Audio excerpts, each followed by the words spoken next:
Hello, my dear students. Welcome you all in Magnet Brains, your most favorite channel, जहां आपको मिलता है kindergarten से grade 12 free videos and free education. साथ ही साथ मैग्नेट ब्रेन्स में आपको मिलते हैं बुक्स और ई बुक्स भी, वो भी अलग अलग कैटेगरीज की। तो अगर आप चाहते हैं अलग तरह की बुक्स के साथ भी पढ़ाई जारी रखना, जैसे वर्कशीट की बुक्स अलग हो गई, टेस्ट सीरीज की बुक्स अलग हो गई, तो students you all can contact magnet brains. इस वीडियो के नीचे फॉर्म लिंक की डिस्क्रिप्शन दी हुई है, उसे आप भर के भेज सकते हैं। हमारी टीम आपको कॉन्टैक्ट करके आपको आपकी बुक्स प्रोवाइड करा देगी। एंड ऑल्सो स्टूडेंट, अगर आप चाहते हैं एक्सपर्ट नोट्स हासिल करना मैग्नेट ब्रेन से, तो children procedure is same similar like your books. आपको इस वीडियो के नीचे फॉर्म लिंक की डिस्क्रिप्शन भरनी है और हम तक भेज देना है, आपको नोट्स भी मिल जाएंगे। तो चलिए आज अपना कंप्यूटर क्लास 5th का नेक्स्ट चैप्टर शुरू करते हैं, जिसका नाम है computer languages. Children, what do you mean by computer languages?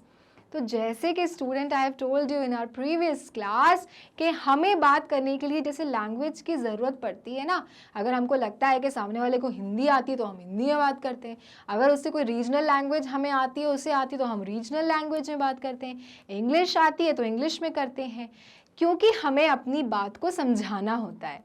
But student, computer हमारे जैसा ह्यूमन बीइंग तो नहीं है, तो इसलिए उसको इंस्ट्रक्शंस देने के लिए हमें उसकी ही भाषा इस्तेमाल करनी पड़ती है, जिसे हम कहते हैं कंप्यूटर लैंग्वेजेस।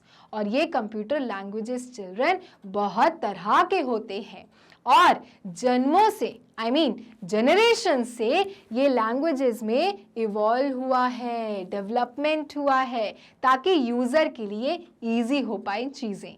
जब सबसे शुरुआत में कंप्यूटर बना था तो लैंग्वेज इतनी इजी नहीं थी, कंप्यूटर को समझाना इतना इजी नहीं था। धीरे धीरे ग्रेजुअली चिल्ड्रन लैंग्वेजेस में डेवलपमेंट हुआ, सुधार आया। तो आज हम कंप्यूटर लैंग्वेजेस के बारे में पढ़ेंगे। So let's start. A computer language is the means by which instructions and data are transmitted to the computer. Simple है। कंप्यूटर लैंग्वेज वो लैंग्वेज है जिसके थ्रू हम डेटा और इंस्ट्रक्शंस कंप्यूटर को ट्रांसमिट करते हैं, क्योंकि कंप्यूटर हमारी लैंग्वेज नहीं समझ सकता। In other words, computer language is an interface between a computer and human beings, है ना। एक मीडियम है कंप्यूटर और ह्यूमन बींग्स के बीच का computer language. It is a set of words, symbols and codes that the computer can understand. इस language में क्या क्या चीज़ें आती हैं? Words, ठीक है। क्या क्या चीज़ें आती हैं चिल्ड्रन? Words आती हैं,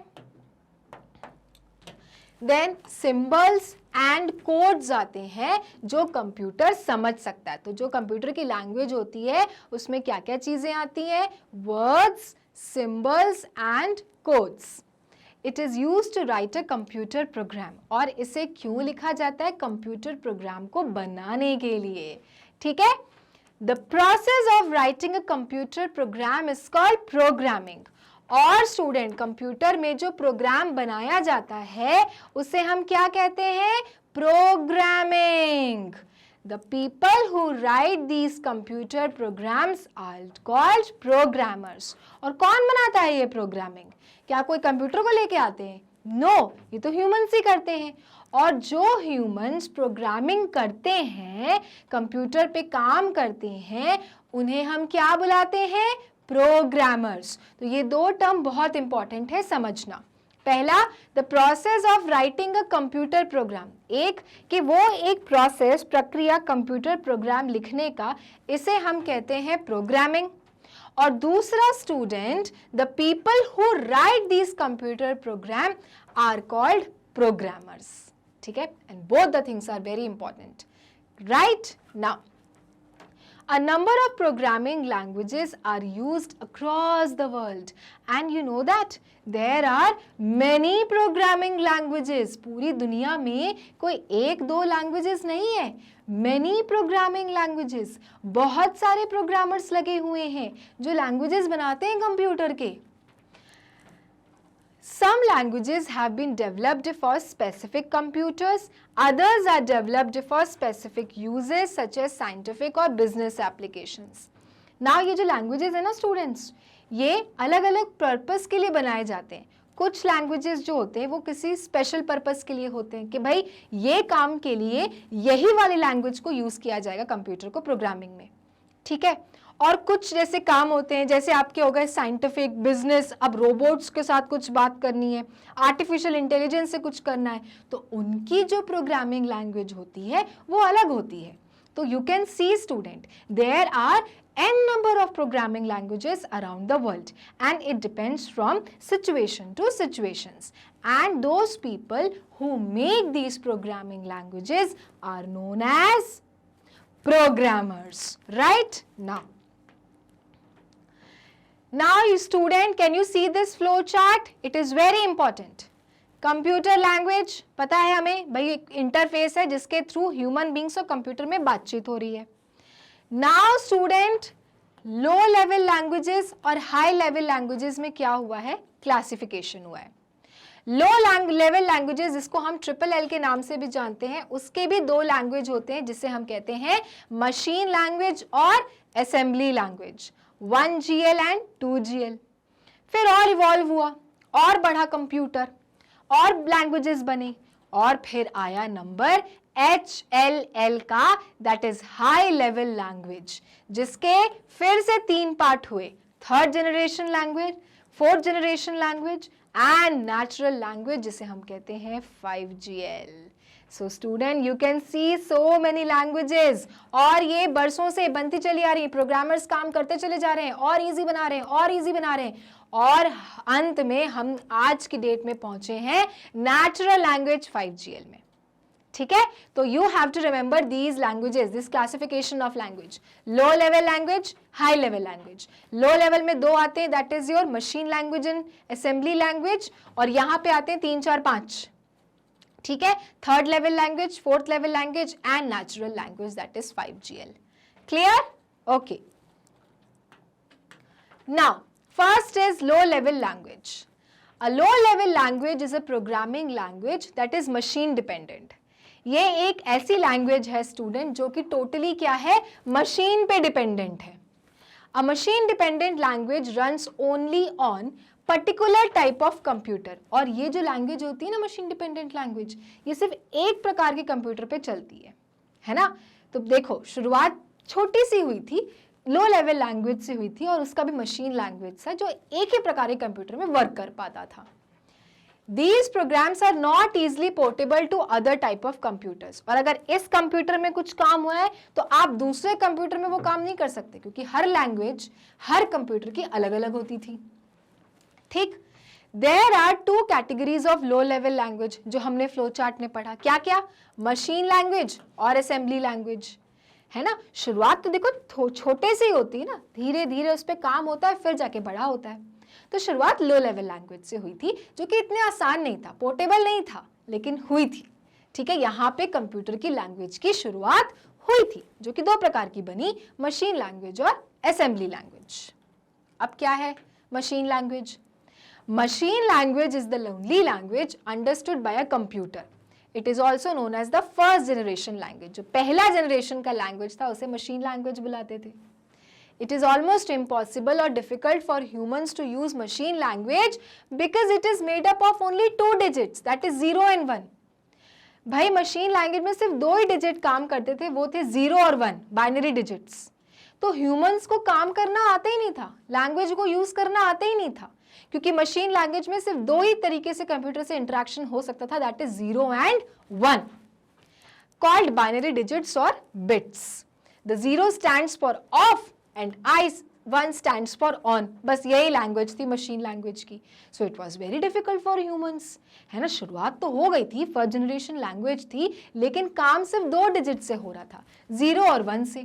0 मतलब ऑफ, 1 मतलब ऑन, तो ह्यूमंस के लिए बड़ा इशू हो रहा था ये language. Machine language programs run only on the computer for which they were developed, और वो भी ये लैंग्वेज उन्हीं कंप्यूटर पे काम करता था जिन कंप्यूटर के लिए बना गया था, जिन कंप्यूटर पे बना गया था। इसके अलावा अगर आप सोचो कि रमेश महेश के कंप्यूटर में जाके काम करते हैं, काम ही नहीं करेगा, क्योंकि उस कंप्यूटर में बना ही नहीं है वो लैंग्वेज, ठीक है। That is they are machine dependent. तो इसका यही मतलब था कि भाई ये मशीन पे डिपेंडेंट है, जिस मशीन में ये लैंग्वेज की शुरुआत हुई है वहीं पे काम करेंगे। तो ये क्या कहलाते थे? Machine dependent. It is difficult to find errors in a machine language program, लेकिन इट इज डिफिकल्ट, इसमें आपको एरर्स निकालना भी मुश्किल होता था, मतलब कुछ गलतियां हो ना उसमें निकालना मुश्किल होता था। 0-1 में काम हो रहा है भाई, इम्पॉसिबल टू टॉक, राइट? तो ये आपकी फर्स्ट लैंग्वेज थी student, 1GL, first GL language, जिसका नाम था मशीन लैंग्वेज, जो कि आती थी किसके अंदर? लो लेवल लैंग्वेज के अंदर। क्लियर? नाउ सेकेंड बनी फिर असेंबली लैंग्वेज। चलो मशीन लैंग्वेज की प्रॉब्लम देख के दूसरी लैंग्वेज का बना, क्या बना? Assembly language. Assembly language was developed to overcome the inconvenience of machine language. भाई साइंटिस्ट ने बोला यार मशीन लैंग्वेज में बहुत इश्यूज हो रहे हैं, दूसरी लैंग्वेज बनाते हैं, और बना डाली उन्होंने असेंबली लैंग्वेज, जिसे हम 2GL के नाम से भी जानते हैं। It is also known as second generation language. In this language, the operation codes are given in the form of alphanumeric symbols called machine codes instead of 0 and 1. अब यहाँ पे सिर्फ डिफरेंस क्या हुआ कि 0 and 1 मतलब बाइनरी डिजिट के through जो आपके मशीन लैंग्वेज में बातें की जाती थी उसको छोड़ के यहाँ पे क्या शुरू हुआ? कोड्स शुरू हुए, जो कि किस फॉर्म में होते थे? अल्फा न्यूमेरिक, माने अल्फाबेट्स और नंबर्स के साथ मिलके जो अल्फा न्यूमेरिक सिंबल्स होते थे उसको यूज करके असेंबली लैंग्वेज बना। Clear? In an assembly language a programmer rights अब्रिविएशंस, short form लिखता था प्रोग्रामर काम करने के लिए, जैसे ए फॉर एडिशन, ए लिख दिया एडिशन के लिए, सी फॉर कंपेयर करने के लिए, एल फॉर लोड करने के लिए, एम फॉर मल्टीप्लाई करने के लिए, है ना? ये चीजें यूज करके कंप्यूटर से बातें हो रही थी, इंस्ट्रक्शंस दिए जा रहे थे प्रोग्रामर के through. Therefore, it is also known as symbolic programming language, क्योंकि we were using symbols, है ना, alphanumeric symbols to give the instructions to the computer.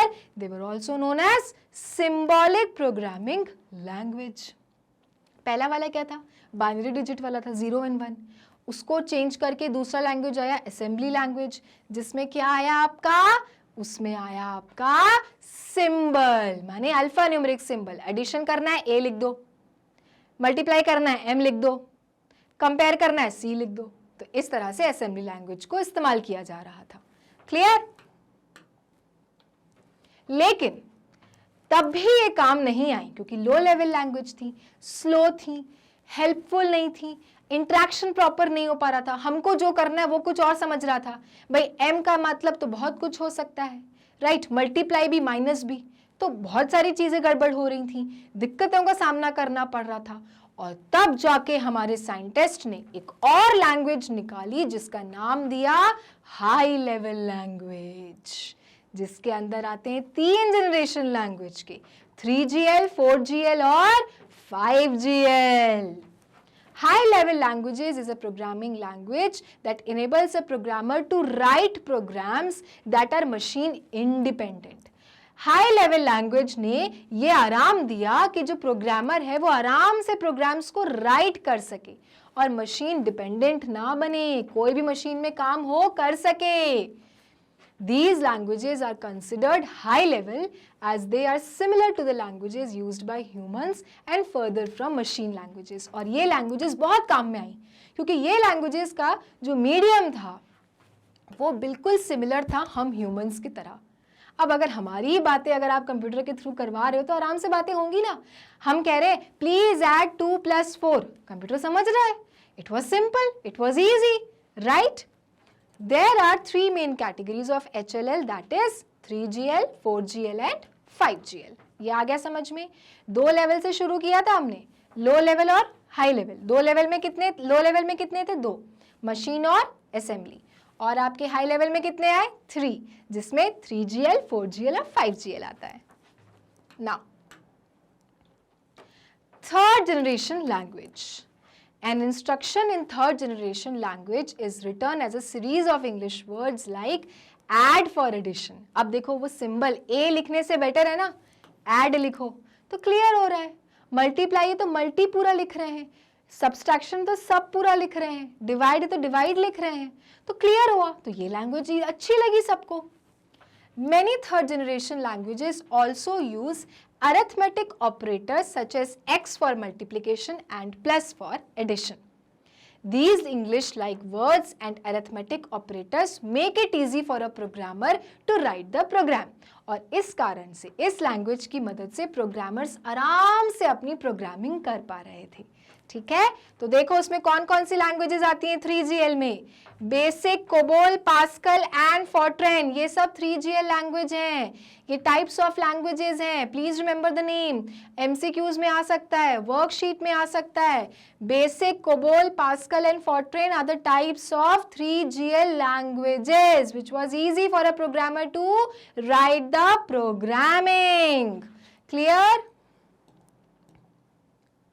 Now, फिर आया 4GL. अभी भी साइंटिस्ट रुके नहीं, उनको लगा नहीं 3GL से भी अच्छी लैंग्वेज बनाएंगे हम. क्या बनाई? 4GL. A fourth generation language uses English like statements. अब बड़े बड़े statements भी लिखना शुरू करा हमने. Add और subtraction तक तो ठीक था, अब और बड़े बड़े statements लिखना शुरू किया. A 4GL is a non-procedural language. This means that the programmer only specifies what the program should achieve without telling how to achieve it. अब 4GL में तो इतना अच्छा प्रोग्रामिंग वाला सिस्टम शुरू हुआ कि प्रोग्रामर को सिर्फ कहना है, ये करना है, कैसे करना है वो नहीं बताएंगे हम. तो सोचो, ये तो और अच्छी लैंग्वेज थी, है ना. एडिशन तो ठीक है, अब हमको एडिशन करना है, लेकिन कैसे करना है वो तुम खुद ढूंढोगे कंप्यूटर भाई साहब. ये था 4GL language which was very better than, like much times better than third generation language. A 4GL is fast and requires less time and effort on the part of the programmer. Programmer को सिर्फ कहना था, ये कर दे भाई, ये कर दे भाई, और वहां से काम हो जाता था. ठीक है, तो टाइम बच रहा था, फास्ट काम हो रहा था, right. In fact, 4GLs are so easy to use that users with very little programming background can develop programs using a 4th generation language. Examples of 4GL are Visual Basic, Oracle, SQL, Java and OOP. तो children, ये 4GL language इतनी easy थी users के लिए use करने के लिए कि लोगों को ज़्यादा कुछ प्रोग्राम्स डेवलप करना पड़ ही नहीं रहा था. वो आराम से इस 4th जनरेशन लैंग्वेज को यूज करके अपनी प्रोग्रामिंग कर लेते थे. एग्जाम्पल क्या है 4GL लैंग्वेजेस का? ध्यान से देखो. Visual basic, VB, Oracle, SQL, Java and OOP. Clear? तो ध्यान रखना है आपको, कभी कभी एग्जाम्पल्स पूछ सकते हैं. 3rd जनरेशन लैंग्वेज का एग्जाम्पल, 4th जनरेशन लैंग्वेज का example. Clear children? Okay. Now comes your 5GL, the latest language, that is natural language. Natural language, sometimes called a 5th generation language, is a type of query language that allows a programmer to enter requests that resemble human speech. जैसे मैं बोलूं, please tell me the weather outside. मैंने तो अपनी language use करी ना, but computer could understand. और वो मुझे आउटपुट देगा कि बाहर क्या वेदर है. And this was your 5GL language, that is your natural language. भाई हम जैसे बात कर रहे हैं हमको वैसे ही आंसर मिल रहा है. ठीक है, कोई प्रोग्रामिंग लिखने की जरूरत नहीं. आपको जिस प्रकार से आप कंफर्टेबल हो, you can talk to the computer in that way. Natural language is very easy to use. In fact, better than all other languages used previously. For example, if a program is written in 4GL to get the names of students whose height exceed 5, it might be written as select last name, first name from student where height is greater than 5. Clear? जैसे मान लो कि एक programmer है, उसने 4GL language में लिखा है कि भाई हमको उन स्टूडेंट्स के नाम बताओ जिनकी हाइट एक्सीड करती है 5 से. ठीक है, it might be written as select, लिखो last name, first name from student where the height is इतना 5. तो इतना भी तो लिखना पड़ रहा है ना. लेकिन आपके नेचुरल 5GL में ये सब भी नहीं लिखना, सिर्फ बोलना है select students. Okay, select students whose height is greater than 5. बस, और ये तो आपने अपनी लैंग्वेज यूज कर ली, whose height is greater than 5, right? ये है आपकी नेचुरल लैंग्वेज। जैसा मुझे चाहिए मैंने वैसे ही बोला, कंप्यूटर ने उसका मुझे दे दिया रिजल्ट। तो 4GL में इतना तामझाम लिखना पड़ा, select, last, name, first, name, from, student, where the height is, ये मेरे को नहीं लिखना है इतना, मेरे को अपनी लैंग्वेज में बोलना है। And that was possible in 5GL language, and that is why children it was said that natural language is very easy to use. Clear? And that is why children ये है आपकी latest technology language, that is natural language 5 generation language, जो कि artificial intelligence robotics में use की जाती हैं, जिन्हें आप सिर्फ बोलते हो वो काम कर देते हैं, है ना? आप बोलोगे राइम सुना दो ये वाली, आप ये वाला चैप्टर बता दो, प्लांट के बारे में बता दो, and the computer will speak out. And this is what about 5GL is. Clear? So यहाँ पे ये चैप्टर फिनिश करते हैं स्टूडेंट। आपने देखा कंप्यूटर लैंग्वेजेस के बारे में, कितनी प्रकार की लैंग्वेजेस होती हैं। भाई कब से लैंग्वेजेस इवॉल्व हो रही हैं, 1GL से शुरू हुई थी और आज हम 5GL पर हैं, और आगे पता नहीं कितनी प्रकार की लैंग्वेजेस बढ़ेंगी। तो स्टूडेंट्स याद रखना, एग्जाम्पल्स लर्न करना, टाइप्स ऑफ लैंग्वेजेस याद करना, और ये भी देखना कि पहले क्या ऐसा होता था और उसको ओवरकम करके क्या नया बना। क्लियर? तो यहाँ पे ये टॉपिक फिनिश करते हैं। नेक्स्ट क्लास में with new video we are meeting again with new chapter. Till then stay tuned, keep connecting with us and keep subscribing, liking Magnet Brains. Bye bye.